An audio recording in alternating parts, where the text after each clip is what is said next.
myślę, że dla 911 nie ma na dzień dzisiejszy substytutu.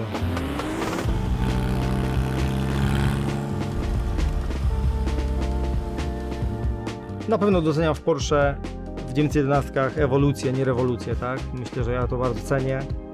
911 generalnie cieszą oko, a szczególnie wszystkie, które powoli stają się klasyczne. Uważam, że 996 takie zostaje. A GT2 jest wyjątkowe, jest po prostu przepiękne, tak? To jest chyba najpiękniejsze wcielenie 996. Więc na pewno można spotykam dużo kciuków i dużo uśmiechu na twarzy, dużo pytań. 911 jest niezawodnym samochodem sportowym, to trzeba sobie jasno powiedzieć. Nawet jak jest użytkowany zgodnie z przeznaczeniem, ponieważ ja lubię samochody, które jeżdżą, lubię jeździć samochodami, lubię wykorzystywać samochody zgodnie z ich przeznaczeniem. W sensie bardziej mi cieszy korzystanie z nich i jazda niż oglądanie ich w garażu.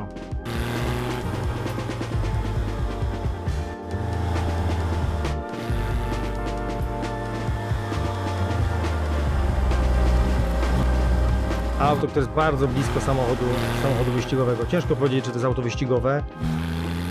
Mam też jakieś tam doświadczenie jeżdżenia 997 GT3 Cup. To oczywiście jest kolejny step i inny świat, ale GT2 jest chyba prawie najbliżej tego.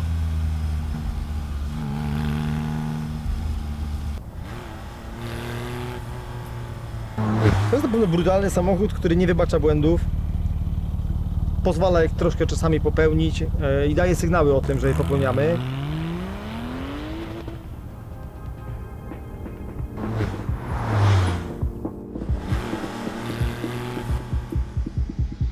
To jest pierwszy samochód, który miał seryjnie układ hamulcowy ceramiczny, standardowo. Ma bardzo dużo karbonów, to się rzadko zdarza. Całe wnętrze, wszystkie opcje ekskluzyw są z karbonu, które dało się dodać, włącznie z kubełkami. No i ostatnie Porsche, które nie miało kontroli trakcji.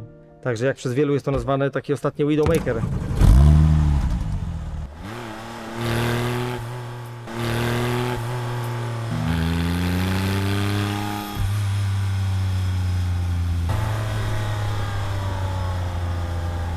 ...963 egzemplarzy przedliftowe GT2. Club Sportów koło 80 sztuk.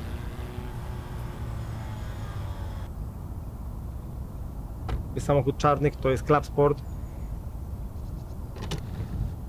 Ma niepalne materiał na kubełkach, ma pełną klatkę fabryczną. Porsche w tamtych latach zainstalowało ją. Ma odolżone wykładziny, ma specjalny wyłącznik układu elektrycznego. Club Sport jest kolejnym stage'em, w którym jeszcze bardziej wszystko słychać, jeszcze bardziej czasami coś rzęzi. Samochód jest jeszcze sztywniejszy. To jest biały próg na rynku.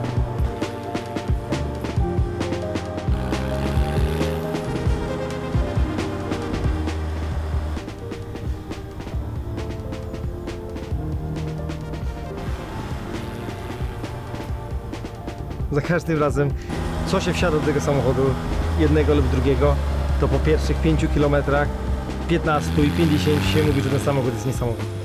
I nie ma, jakby, można, jadę sam tym samochodem i sam do siebie to gadam i to nie da się opisać, dopóki się nim nie jedzie, tak? Jak on przyspiesza, jakie on daje wibracje, jakie on daje dźwięki, jak to jest zmieniać te biegi łącznicze. Tutaj trzeba wsadzić w to troszkę siły.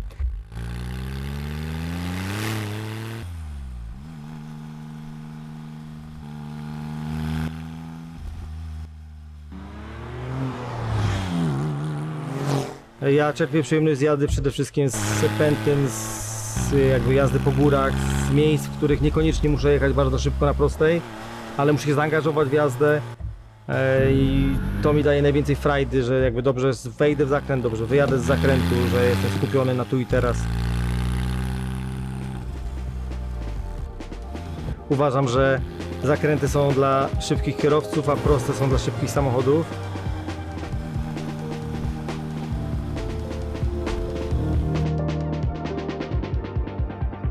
Jestem Kamil Dubiel. Z wykształcenia jestem prawnikiem, ale hobby i pasja do samochodów zaprowadziły mnie tutaj, gdzie jestem. Myślę, że nie przypuszczałem kiedyś, że będę mógł tymi samochodami, najpierw modelikami w Burago, a później tymi, którymi jeździłem w Need for Speedzie, pojeździć na żywo tutaj po naszych Przełęczach.